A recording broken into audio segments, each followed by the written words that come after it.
Fala, peixinhos de toda a internet, sejam bem-vindos a mais um HQ. Eu sou o Sérgio e hoje falaremos sobre Aqui, HQ do Richard Maguire. Bom, essa HQ de longe é uma das minhas favoritas, assim, eu gosto muito dela. Eu encontrei ela na Feira do Livro da USP, eu tava ali no stand da Companhia das Letras, e aí eu vi essa capa e eu fiquei muito intrigado e resolvi pegar, e aí eu fiquei completamente apaixonado. Nessa HQ o Richard Maguire conta uma história através de um enquadramento. Então ele escolhe um enquadramento de uma sala de uma casa e vai mostrando esse mesmo enquadramento ao longo dos anos. A primeira experiência que ele fez foi em 1989 na revista Raw, que é uma revista que ela era editada pelo Art Spiegelman, que é o autor de Maus, que já tem um vídeo aqui no canal muito legal a respeito dessa HQ. E nessa HQ de 89 a gente já conseguia ver isso, né? Conseguia ver esse mesmo enquadramento, só que ainda tinha um formato meio que de história em quadrinhos, né? Com vários quadrinhos sequenciais sendo colocados deste enquadramento ao longo dos anos.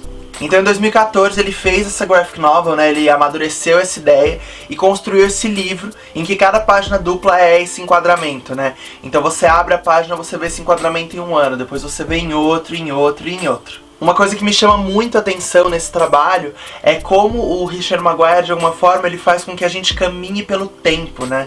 A gente tem essas grandezas, né? Tempo e espaço. E pelo espaço a gente caminha, a gente transita. Só que pelo tempo a gente sempre vai por essa via linear, né? A gente começa num lugar e vai indo linearmente para outro. Só que aqui o que ele faz é justamente travar o espaço, né? Você fica parado no espaço, você não transita por ele, mas você transita pelo tempo de alguma forma. E de uma forma cíclica, né? Porque você vai e volta o tempo inteiro. Então é muito interessante ver essa outra maneira de experienciar o tempo. É uma coisa que realmente dá uma mexida com a nossa cabeça, com a nossa lógica, e é muito bonito assim o que ele faz. Os primeiros quadros eles são em 2014, né, o ano de lançamento do livro. Logo em seguida vão para 1957, que é o ano em que o autor nasceu. E é muito bonitinho ver a sala com o berço. Então é muito interessante ver como ele vai mostrando ao longo do tempo essa casa. Ele se inspirou na casa onde a família dele viveu quando ele era criança.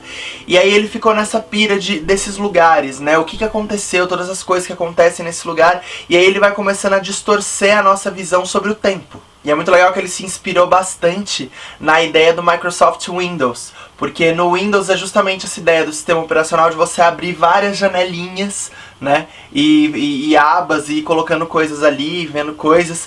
Então ele começa bem quadradinho de alguma forma, né? Mostrando esses enquadramentos. Só que de repente ele começa a abrir janelas de outros tempos, né? Então você tem o mesmo enquadramento com algumas janelinhas que indicam outros tempos. Então você vê vários tempos acontecendo simultaneamente naquele espaço. Várias pessoas em tempos diferentes, quase que dialogando dentro desse enquadramento. E isso é muito legal.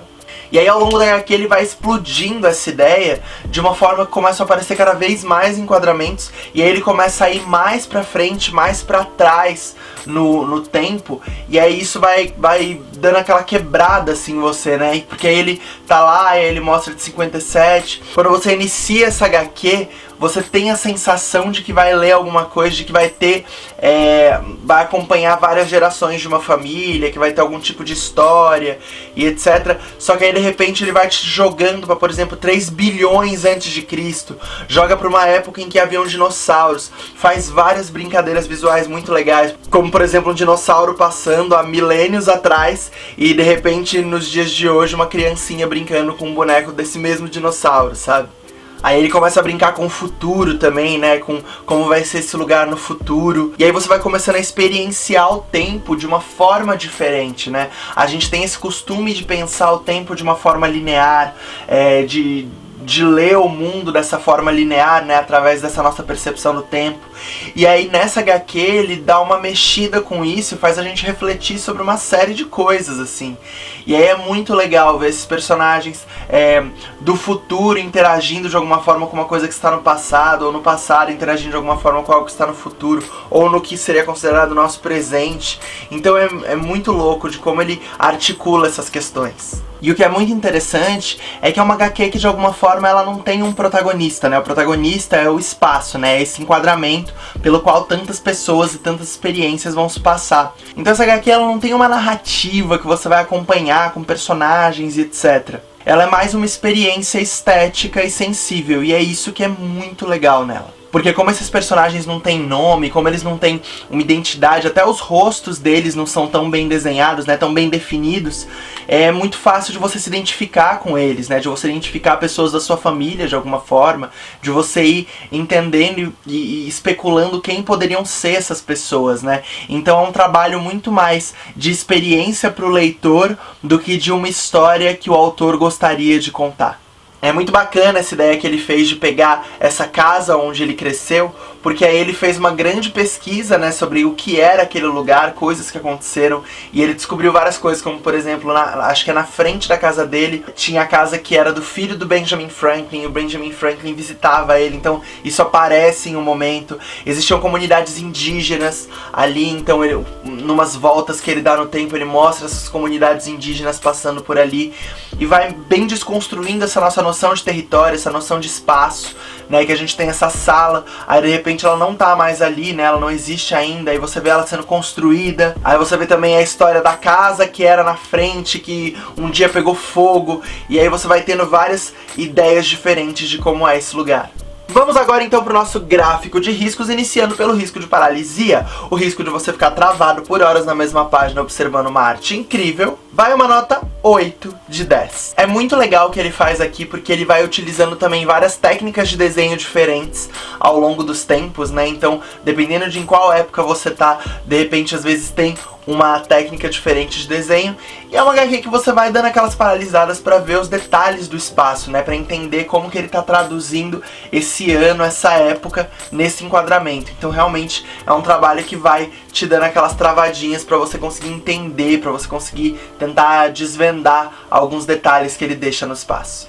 Próximo risco, o risco de contrato eterno, o risco de você ter que ler uma infinidade de HQs pra completar essa história, vai uma nota 7 de 10. Bom, essa é uma HQ que ela não tem uma continuação, eu não vi nada sobre futuras sequências, etc. É uma HQ de uma leitura bem rápida, só que fica um pouco difícil de sair dela, na verdade, porque ela é tão instigante que dá vontade de você ler e reler inúmeras vezes para poder entender esse lugar, essas pessoas, todos esses personagens variáveis que aparecem. Então é uma leitura meio cíclica, né? Ela não tem um início, meio um fim. Você vai voltando o tempo inteiro, aí você termina e fala, não, deixa eu ir lá pro início. E aí vai meio que revendo essas pessoas, esses tempos, nesse mesmo lugar. Isso é muito interessante. Próximo risco, o risco de fandom, o risco de surgirem milhares de fanfics, fanarts, adaptações desse universo. Vai uma nota 4 de 10. Não é uma HQ muito propensa a fanfics e fanarts, eu imagino, assim. Ela não tem protagonistas, né? Ela não cria personagens de alguma forma, ela não se aprofunda em personagens, então ela não abre tanto espaço para essas reinterpretações. Ela leva a gente a olhar, na verdade, para os lugares que a gente habita, né? Para o nosso cotidiano e como a gente se relaciona com o espaço e como nós somos pequenos dentro desse espaço, dentro de todo o contínuo do tempo, né? Próximo risco é o risco de esmagamento, o risco da realidade retratada aqui te esmagar, feito uma panqueca, e vai uma nota 7 de 10. Não chega a ser uma HQ super esmagadora, mas ela dá aquela esmagadinha, porque ela faz a gente ter uma perspectiva diferente sobre o tempo e sobre nós mesmos, né? Porque o que acontece? Ela vai mostrando como o tempo é gigantesco e ele pode ir e voltar, e aí ela não te apresenta personagens principais, né? Aqui o protagonista é esse enquadramento, e é muito interessante porque aí você vê que tudo é mutável, né? Tudo é passageiro.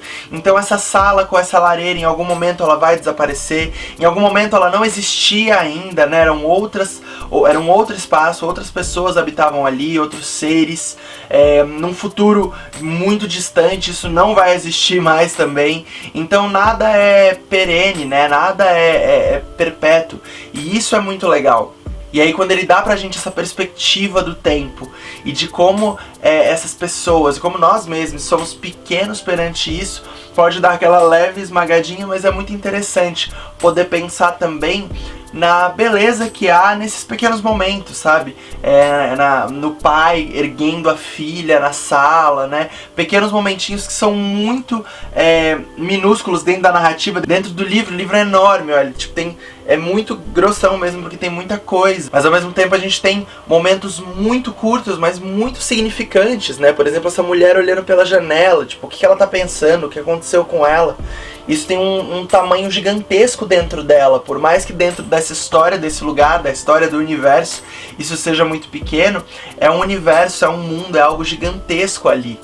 Então é muito bonito ver como ele também não descarta toda a beleza e poesia desses pequenos momentos, né? Em perspectiva eles são muito insignificantes, mas dentro dessas páginas, dentro desses universos, eles são gigantescos, né? Dentro desse pequeno enquadramento, desse pequeno momento em um ano específico, existe esse momento de extrema felicidade, ou de extrema tristeza, de extremo desamparo, ou de extrema poesia. Ele vai colocando essas coisas, e isso faz com que a gente dê aquelas esmagadinhas, né, entendendo realmente que existe algo realmente muito poético dentro disso, e isso provém principalmente da sua efemeridade. Vamos então para o risco de explosão, o risco da sua cabeça explodir em milhares de pedacinhos incandescentes. Vai um redondíssimo 10 de 10. É impossível a sua cabeça não explodir lendo essa HQ, né? Ela vai realmente relativizando o modo como a gente se relaciona com o tempo, faz a gente caminhar por esse tempo, né? Como se a gente caminhasse pelo espaço. Então é muito louco o que ele constrói. E aí você vai realmente, tipo, explodindo a cabeça e revendo e vendo personagens crescendo, criando teorias de tipo, nossa, será que essa mulher é aquela que eu vi criança? Ou essa senhora é aquela mulher que foi buscar o livro? Você vai, tipo, criando várias coisas e ele vai te dando realmente detalhes, etc, que permitem que você tire suas conclusões, ou não. E aí é muito legal que ele constrói. É 10 porque a cabeça explode diversas vezes. E vamos ao risco derradeiro, risco pombo correio, risco de você sair por aí indicando essa HQ pra todo mundo ler. E vai mais um redondíssimo 10 de 10. Essa HQ é aquela HQ que eu recomendo assim pra todo mundo. Sempre que eu tô andando com ela, eu falo, nossa, leia isso. E pessoas que não leem quadrinhos ficam completamente fascinadas e realmente leem e falam, meu, é incrível o que esse cara faz. Porque ele quebra o modo de escrever histórias em quadrinhos, né? É uma coisa completamente nova, porque a gente tá acostumado a ver os quadrinhos sequenciais contando a história. E aqui ele tem páginas que te contam a história, né? A página inteira faz o enquadramento, né? A página dupla, e aí você vira, tem outra e outra. Aí de repente ele puxa essas janelinhas e aí você começa a criar um outro jeito de experienciar essa história em quadrinhos. Então é muito legal. Ela se relaciona com qualquer pessoa, né? Porque ele entra muito naquela máxima de falar sobre a própria vila, né? Falar sobre a própria vida para então falar sobre o mundo.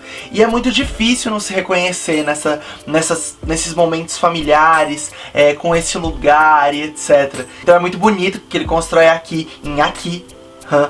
E aí não tem como não sair indicando pra todo mundo, e todo mundo que lê fica muito atravessado por esse trabalho. Leiam aqui, porque vale muito a pena. Quer ficar mais perto da gente daqui do canal? Ter acesso à nossa comunidade, conteúdos exclusivos e adiantados? Aqui na Maré Geek a gente tem um compromisso muito grande com contar histórias. A gente quer trazer algumas novas ideias e um pouco mais de pluralidade pro mundo nerd, que infelizmente tem tantos conceitos ainda muito enraizados. Com a nossa websérie Desaventureiros a gente consegue fazer isso na prática, trazendo um conteúdo audiovisual de fantasia medieval com personagens muito mais plurais e que trata questões muito mais diversas. Claro que isso não é nem um pouco barato, nem fácil. Por isso a gente está começando esse Catarse, que é uma oportunidade de vocês poderem contribuir com a gente. Mesmo que você não possa contribuir com muito, possa contribuir apenas com pouco, garanto que pra gente não é pouco. Então a gente agradece demais a todo mundo que consegue nos apoiar. Caso você não consiga nos apoiar financeiramente, não tem problema. Basta compartilhar os nossos vídeos, curtir, se inscrever aqui no canal e você já dá uma grande ajuda pra gente. Se você gostou desse vídeo, não esquece de clicar em curtir aqui embaixo pra dar aquela ajudinha pra gente. Compartilhe com seus migs e se inscreve aqui no canal da Maré Geek pra ficar sempre por dentro de todo o conteúdo que a gente lança. Então é isso, pessoal. Muito obrigado e até semana que vem.